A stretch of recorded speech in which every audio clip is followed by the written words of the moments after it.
ಬಾರಿಗೆ ಲೋಕಸಭೆಯಲ್ಲಿ ತಮ್ಮ ಸಮುದಾಯದ ಒಬ್ಬರು ಸಂಸದರಿಲ್ಲ. ಇದು ನಿಜಕ್ಕೂ ಒಂದು ರೀತಿಯಲ್ಲಿ ಸಮಾಜಕ್ಕೆ ಇದು ದೊಡ್ಡ ಅನ್ಯಾಯ ಅಲ್ಲ?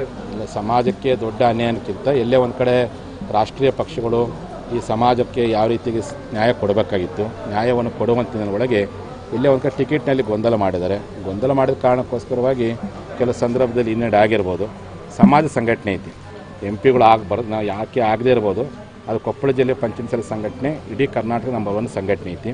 ಜನರು ಒಗ್ಗಟ್ಟಿದ್ದಾರೆ. ರಾಜಕೀಯ ಪ್ರಾತಿನಿಧ್ಯ ಸಿಕ್ಕಿಲ್ಲ ಅನ್ನೋದು ನೋವು ಇದೆ ನಮ್ಮ ಜನರಿಗೆ. ಮುಂದಿನ ದಿನಗಳು ಖಂಡಿತ ಹಕ್ಕನ್ನ ಪಡ್ಕೊಳ್ತೀನಿ.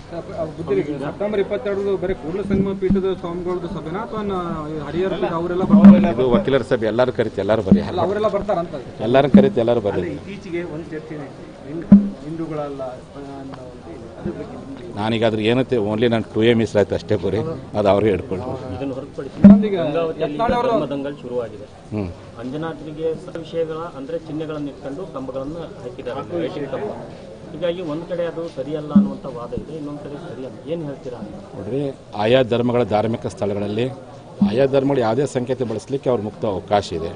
ಅದನ್ನು ಪ್ರಶ್ನಿಸುವ ಪ್ರಯತ್ನ ಅನ್ಯ ಧರ್ಮೀಯರು ಮಾಡಬಾರ್ದು ಅಂತ. ಧರ್ಮದಿಂದ ಸಮಾಜ ಅವರು ಕೋಮ ಸಾಮರಸ್ಯ ಹಾಳಾಗುತ್ತೆ ಅನ್ನುವಂಥ ಕೋಮ ಸಾಮರಸ್ಯ ಹಾಳಾಗುತ್ತೆ. ನೀವು ನೋಡ್ರಿ, ಬೇರೆ ಧರ್ಮದ ಧಾರ್ಮಿಕ ಕೇಂದ್ರಗಳಲ್ಲಿ ಆಯಾ ಧರ್ಮದವರು ತಮ್ಮ ಧರ್ಮದ ಚಿಹ್ನೆಗಳು ಮಾಡಿದಾಗ ಯಾವುದೇ ಹಾಳಾಗಲ್ಲ. ಈ ಧರ್ಮದ ಧಾರ್ಮಿಕ ಸ್ಥಳದಲ್ಲಿ ಧಾರ್ಮಿಕ ಸಂಕೇತ ಬಳಸಿದಾಗ ಹಾಳಾಗ್ತೇನೋ ಅಂತ ತಪ್ಪು ಕಲ್ಪನೆ ಯಾರು ಬೇಡ. ಮುಕ್ತ ಸ್ವಾತಂತ್ರ್ಯ ಐತಿ, ಮಾಡ್ಕೊಳ್ಳಿ. ಆಯಾ ಎಲ್ಲ ಧರ್ಮ ಪ್ರೀತಿ ಮಾಡುವಂಥ ನಮ್ಮ ಭಾರತ. ಆಯಾ ಧರ್ಮದ ಕ್ಷೇತ್ರ ಆಯಾ ಧರ್ಮದವರು ತಮ್ಮ ತಮ್ಮ ಸಂಕೇತ ಬಳಸ್ಕೊಂಡು ತಮ್ಮ ಕಾರ್ಯಕ್ರಮ ಮಾಡ್ಲಿಕ್ಕೆ ಮುಕ್ತ ಅವಕಾಶ ಕೊಡಬೇಕು. ಪರ್ಮನೆಂಟ್ ಅದು ಈಗ ಇದನ್ನ ಹಾಕಿರೋದು ಗಂಗಾವತಿಗೆ ಹಾಕಿರೋದು ಅಂಜನಾದ್ರಿ ಪಕ್ಕದಲ್ಲಿರೋದ್ರಿಂದ ಪಾರ್ಟ್ ಆಫ್ ಗಂಗಾವತಿ, ಹೀಗಾಗಿ ಅದು ಸರಿ ಇದೆ ಅನ್ನುವಂಥ. ನನಗೆ ಅದು ಇನ್ನೂ ಹೆಚ್ಚು ಮಾಹಿತಿ ಗೊತ್ತಿಲ್ಲ, ಅಷ್ಟು ನಾನು ಹೇಳ್ಬೋದು. ಎಲ್ಲ ಧರ್ಮದವರು ತಮ್ಮ ತಮ್ಮ ಧಾರ್ಮಿಕ ಕ್ಷೇತ್ರ ತಮ್ಮ ತಮ್ಮ ಧಾರ್ಮಿಕ ಸಂಕೇತ ಬಳಸಲಿಕ್ಕೆ ಅವಕಾಶ ಸರ್ಕಾರ ಕೊಡಲಿ. ಅದ್ರ ಬಗ್ಗೆ ಯಾರೂ ಸಹ ಭಿನ್ನತೆ ಮಾಡೋದು ಬೇಡ ಅಂತೇಳಿ ಎಲ್ಲ ಸಂಘಟನೆಗಳು ನಾನು ಮುಕ್ತವಾಗಿ ಸಲಹೆ ಕೊಡ್ತೀನಿ.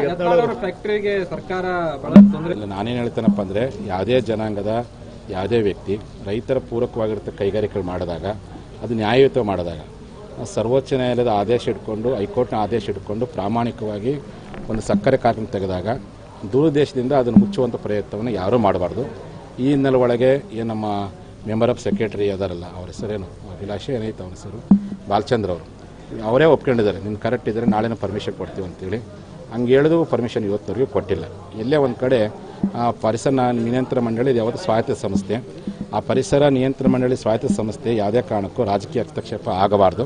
ಈ ನಿಟ್ಟಿನಲ್ಲಿ ಪರಿಸರ ನಿಯಂತ್ರಣ ಮಂಡಳಿಯವರು ಹೈಕೋರ್ಟ್ನ ಆದೇಶದ ಅನ್ವಯ ಅವರಿಗೆ ಸಕ್ಕರೆ ಕಾರ್ಯಕ್ರಮ ಮಾಡಿ ಮುಕ್ತ ಅವಕಾಶ ಮಾಡಿಕೊಡ್ಬೇಕು. ಆ ಭಾಗದ ರೈತರಿಗೆ ಅನುಕೂಲ ಮಾಡಿಕೊಡ್ಬೇಕು. ನೀವು ಹತ್ತಿಕ್ಕೊಂದು ಪ್ರಯತ್ನ ಮಾಡಿದರೆ ಇವತ್ತು ಚಿಂಚೋಳಿ ಭಾಗದ ರೈತರು ಸಿಡಿದಿದ್ದಾರೆ, ನಾಳೆ ಇಡೀ ಕರ್ನಾಟಕ ರೈತರು ದಂಗೆ ಹೇಳುವಂಥ ಸಂದರ್ಭ ಬರ್ಬೋದು ಅಂತೇಳಿ. ಅಲ್ಲ, ಅವ್ರು ರಾಜಕೀಯದಾಗ ಇದ್ದೇ ಇರ್ತಾವಲ್ಲ, ಅವ್ರು ಇವ್ರಿಗೆ ತೊಂದರೆ ಕೊಡೋ ಇರೋದು. ಬಟ್ ನಾನು ಹೇಳ್ತೀನಿ, ಆ ರಾಜಕೀಯ ವ್ಯಕ್ತಿಗೆ ಮಾಡುವಂಥ ಉದ್ದೇಶ ಏನಿದೆ, ರೈತರು ಪರ್ವ ಮಾಡ್ತಾ ಇದ್ದಾಗ ವಿನಾಕಾರಣ ದುರುದ್ದೇಶ ಇಟ್ಕೊಂಡು ಯಾರೂ ತೊಂದರೆ ಕೊಡಬಾರ್ದು ಅಂತ ನಾನು ಹೇಳಕ್ಕೆ ಇಚ್ಛೆಪಡ್ತೀನಿ. ಯಾವುದೇ ವ್ಯಕ್ತಿ ಇರಲಿ, ಯಾವುದೇ ಸಮಾಜ ಇರಲಿ.